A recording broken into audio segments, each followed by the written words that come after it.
ஒரு முக்கிய செய்தி என்னவென்று பார்க்கலாம்.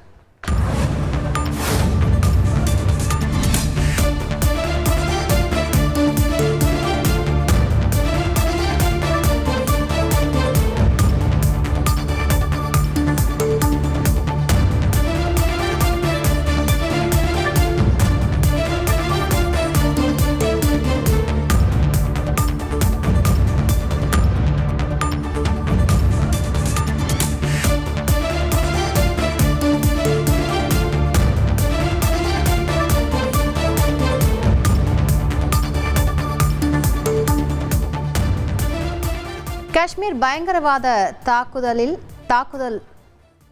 ஈடுபட்ட பயங்கரவாதிகளில் தேடுதல் வேட்டையில் ராணுவ வீரர் உயிரிழந்திருக்கிறார்.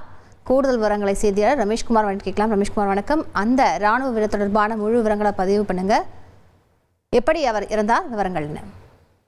ஜம்மு காஷ்மீரில் பெஹல்காம் பகுதியில் நேற்று முன்தினம் சுற்றுலா பயணிகளின் மீது பயங்கரவாதிகள் நடத்திய தாக்குதல் சம்பவத்தை தொடர்ந்து ஜம்மு காஷ்மீரில் பயங்கரவாதிகளுக்கு எதிரான தேடுதல் மற்றும் ஒடுக்கு நடவடிக்கைகளை இந்திய ராணுவம் தீவிரப்படுத்தியிருக்கிறது. நேற்று முதலே ஜம்மு காஷ்மீரின் பல இடங்களில் தேடுதல் வேட்டையை நடத்தி வரும் ராணுவம் அவர்களோடு துப்பாக்கி சண்டையிலும் கூட ஈடுபட்டு வருகிறது.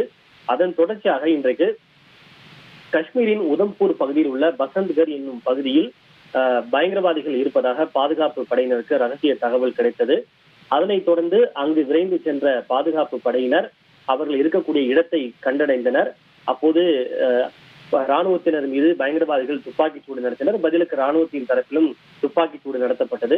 இந்த துப்பாக்கி சூடு தாக்குதலில் ராணுவத்தை சேர்ந்த ஒரு ராணுவ வீரர் தீவிரமான காயம் ஏற்பட்டது. அவர் காயமடைந்த ராணுவ வீரர் மருத்துவமனையில் அனுமதிக்கப்பட்டு சிகிச்சை அளிக்கப்பட்ட நிலையில் காயம் காரணமாக ராணுவ வீரர் உயிரிழந்திருப்பதாக ராணுவத்தின் சார்பில் தெரிவிக்கப்பட்டுள்ளது. பயங்கரவாதிகளுக்கு எதிரான அந்த நடவடிக்கை தொடர்ந்து நடைபெற்று வருவதாகவும் தற்போது ராணுவத்தின் சார்பில் தெரிவிக்கப்பட்டுள்ளது. விரிவான விவரங்களுக்கு நன்றி ரமேஷ்குமார். அலாவுதீன் நாட்டை காப்பாற்ற போராடும் சாமானிய இளைஞனின் சுவாரஸ்ய கதை தினமும் இரவு 8 மணிக்கு.